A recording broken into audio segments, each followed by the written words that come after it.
Mes chers amis, loué soit Jésus et Marie. Je vais vous lire maintenant les nouvelles du 15 juin 2023 et vous savez que le mois de juin est dédié au Sacré-Cœur. Alors voici le texte. Le 25 mai 2023, la voyante Maria a reçu le message mensuel. Chers enfants, je vous appelle à aller dans la nature et à prier pour que le Très-Haut parle à votre cœur, pour que vous ressentiez la puissance du Saint-Esprit et que vous témoigniez de l'amour que Dieu a pour chaque créature. Je suis avec vous et j'intercède pour vous. Merci d'avoir répondu à mon appel. Les prophéties en question. Aujourd'hui, à cause de l'insécurité régnante, beaucoup de personnes sont en quête de paroles inspirées. Or, Jésus nous a prévenus. Il a dit, dans les derniers temps, des faux prophètes surgiront en nombre. Alors il est bon de nous tourner vers ceux qui ont prouvé leur qualité par la sainteté de leur vie personnelle et leur charité. Certains sont béatifiés ou canonisés. Optons pour la sécurité, afin d'éviter de tomber dans les pièges subtils des faux prophètes. Vous savez, ces loups féroces déguisés en agneaux. Devant ces recherches souvent angoissées, Marie nous invite à ne pas perdre de vue la finalité de notre vie sur terre, c'est-à-dire notre salut en son Fils Jésus, autrement dit le ciel. Vous voyez, lors d'un voyage, si l'on est sûr de la destination, cela permet de traverser les obstacles et les autres épreuves qui jonchent le chemin. Voici quelques points qui corroborent l'Évangile par la voix de Marie et de certains saints. À Fatima, Marie a affirmé au petit berger « À la fin, mon cœur immaculé triomphera ». À la fin de quoi ? Elle ne l'a pas dit. Mais il est certain que l'on ne triomphe pas sur la paix. Il est donc clair que ce triomphe sera précédé d'un temps difficile, et nous y sommes déjà. Ce temps difficile ne durera pas, grâce à Dieu. Il est comme un intermède avant ce temps nouveau dont Marie nous parle dans ses messages. La vénérable Marthe Robin, alors 1902-1980, affirmait que Dieu prépare pour le monde une nouvelle Pentecôte d'amour. Mais avant cela, le monde tombera très bas, surtout la France. Je ne vais pas rentrer dans les détails de toutes les prophéties de Marthe Robin, mais c'est vrai que la France tombera très bas, plus bas que les autres nations, mais elle se relèvera parce que la Sainte Vierge viendra la sauver. À Medjugorje, la voyante Vicka affirme avec force « La Gospa fera son plan. Tout ce qui ne vient pas de Dieu disparaîtra. » Et Vicka ajoute aussi que le triomphe du cœur immaculé de Marie est très proche. Vous savez, Vicka est la voyante à qui la Vierge a révélé sa vie sur la terre. Elle a écrit cette vie sur 2 cahiers qui seront publiés dès que la Sainte Vierge lui en donnera le feu vert. La bienheureuse Anna Maria Taigi, une Italienne, 1769-1827. Elle était douée d'un nom extraordinaire de prophétie, et elle affirmait « Une grande purification viendra sur le monde à la suite d'une illumination de la conscience dans laquelle chacun verra son âme comme Dieu la voit. Le christianisme se répandra dans le monde entier. Des nations entières retourneront dans l'Église et la face de la terre sera renouvelée. » Alors quelques détails sur la fameuse bienheureuse Anna Maria Taigi. C'était une simple mère de famille, pauvre, laborieuse, qui aimait follement Jésus et bien sûr les siens, sa grande famille. À l'âge de 40 ans, elle fut douée d'un don qui n'a pas eu son égal dans la vie des mystiques. Elle voyait un peu au-dessus d'elle comme un soleil très lumineux. Dans ce soleil, elle pouvait lire très clairement des paroles, souvent prophétiques, qu'elle notait précieusement. Ces paroles touchaient des personnes ou des situations de son époque, mais aussi des événements futurs, même lointains. C'est ainsi qu'elle a pu aider 5 papes consécutifs, leur révélant des choses qu'il leur était nécessaire de connaître pour leur tâche pastorale.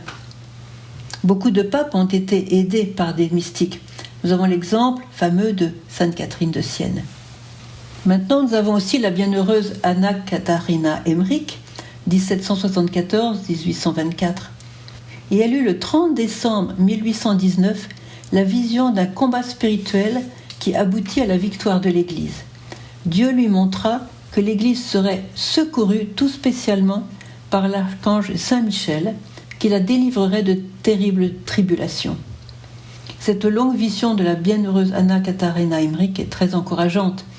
Je vais en parler dans un autre petit short. Elle est aussi développée sur notre site internet. Lisez-la. Vous avez aussi un grand prophète, il s'appelle Don Dolindo Ruotolo, j'en ai parlé souvent. Il est italien et on l'appelait le Padre Pio de Naples. Et lui a maintes fois prouvé son charisme de prophétie, car il voyait non seulement les âmes, mais aussi certains événements à venir, surtout pour l'Église. Lui aussi voyait la restauration future de l'Église après une grande purification.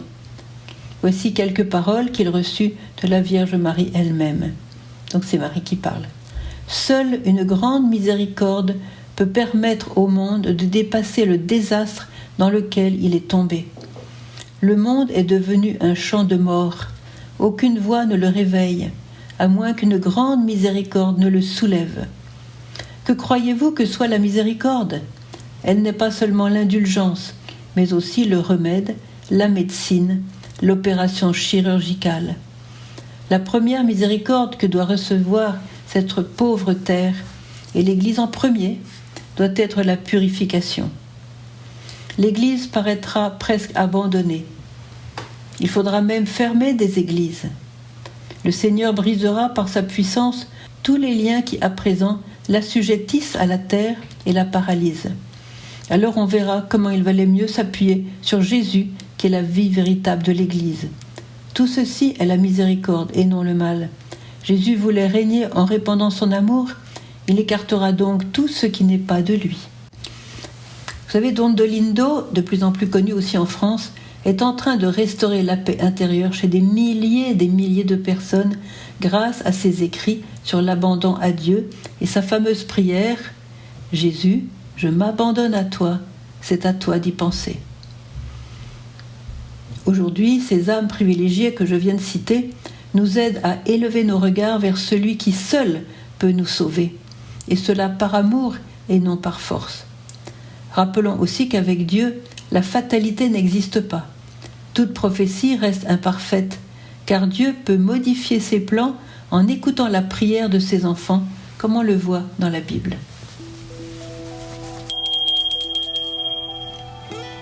Veillez sur vos bergers, nous a dit Marie le 2 mai 2013. Le père Robert, américain, ne fait pas exception à la règle.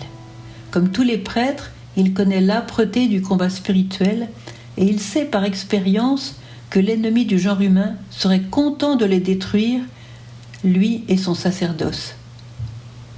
Le prêtre est tellement précieux dans le plan de Dieu. C'est pourquoi nous, les brebis, nous devons veiller sur nos bergers. Le père Robert m'a confié ce qu'un prêtre peut vivre et souffrir dans l'exercice de son sacerdoce, et quel précipice il est parfois appelé à frôler. Il raconte, je cite, « Lorsque j'ai été ordonné prêtre, j'ai fait une promesse au Seigneur en accord avec mon père spirituel. J'ai pris l'engagement d'avoir toujours une table entre moi et la personne qui viendrait me trouver pour un conseil ou pour autre chose, et cela en vue de me protéger.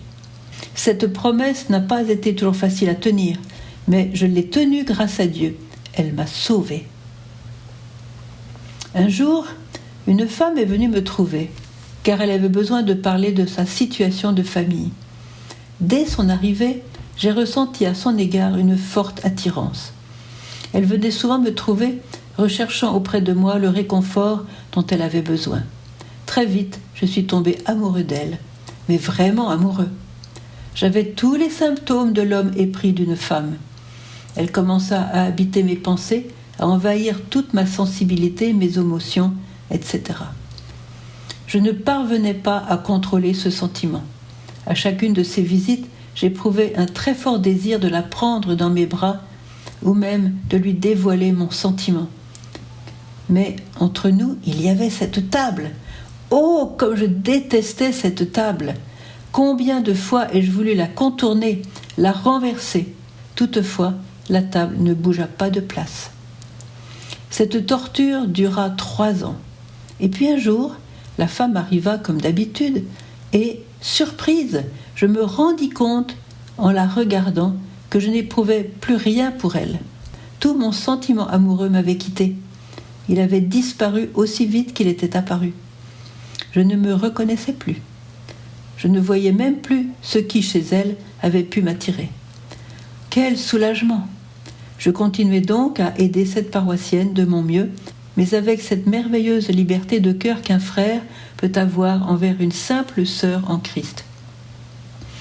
Je compris alors que ce sentiment amoureux était un piège que l'ennemi m'avait tendu pour détruire mon sacerdoce.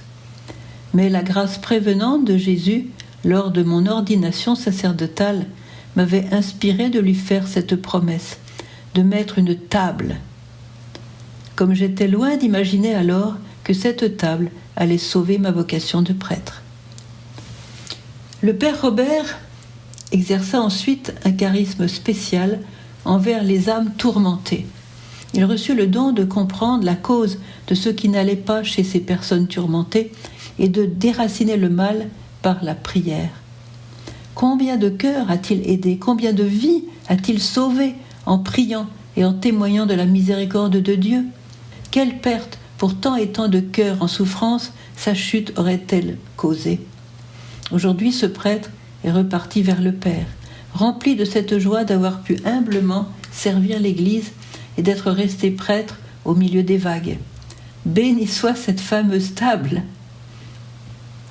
Si le père Robert a assuré sa propre protection dès son ordination, nous pouvons nous aussi placer des tables entre guillemets pour protéger nos prêtres et éviter les situations qui pourraient les faire tomber. N'est-ce pas là un moyen merveilleux de veiller sur eux? Et dans la Bible, nous voyons « Ne touchez pas à ce qui m'est consacré, dit le Seigneur. Gardez-vous de nuire à mes prophètes » dans le psaume 104 et 105. Ne touchez pas à qui m'est consacré, à mes prophètes, ne faites pas de mal. Livre des Chroniques. Les piercings en question. Un jour, un prêtre italien est venu à Medjugorje avec un groupe de jeunes. Voyant que la plupart d'entre eux avaient des tatouages et des piercings, il les a pris chacun en particulier et leur a expliqué les dangers de ces pratiques et comment demande à son peuple de ne pas faire de tatouages sur le corps ni d'incision. Vous verrez cela dans la Bible, dans le livre du Lévitique au chapitre 19, verset 28. Mais aucun d'eux, parmi ces jeunes, n'a renoncé à ces piercings. Durant la nuit, alors, ce prêtre a passé des heures en prière. Il a confié tous ces jeunes à la Vierge Marie en lui disant « C'est à toi d'agir, moi j'ai échoué ». Le lendemain matin, le groupe s'est rendu à la Croix-Bleue pour l'apparition de la Vierge Marie à la voyante Myriana. Au retour à leur pension, surprise pour le prêtre, ces mêmes jeunes sont venus à lui un à un et lui ont remis leur piercing. Pas un seul ne manquait. Le prêtre était bouleversé. Et dans un sourire, il a dit à la Vierge « Ce que je n'ai pas pu faire, toi, tu l'as fait. » Il a mis tous ses piercings dans une enveloppe et les a déposés sur le lieu des apparitions. La Vierge aime beaucoup les fleurs, mais quand nous lui abandonnons des choses qui nuisent à ses enfants, je crois qu'elle se réjouit encore bien davantage. Alors il serait trop long d'expliquer ici pourquoi les tatouages sont nuisibles, sont mauvais. Mais nous pouvons déjà recommander à tous ceux qui n'en ont pas encore fait de ne pas en faire et à ceux qui en ont déjà fait de ne pas en rajouter. Notre prochain direct sera le 27 juillet à 21h comme d'habitude. Et voilà. Cher Gospa, nous voudrions te demander quelque chose. Nous désirons faire partie de ce petit reste que tu rassembles depuis tant d'années autour de toi, avec ceux que tu appelles les apôtres de ton amour. Comme toi et avec ton aide, nous choisissons la vie dans ce monde qui a choisi la mort, comme tu l'as dit toi-même. C'est pas facile du tout. Cher Gospa, sois toujours avec nous, comme le Seigneur est avec toi. Garde-nous fidèles dans ton étreinte maternelle, jusqu'au triomphe de ton cœur immaculé. Amen.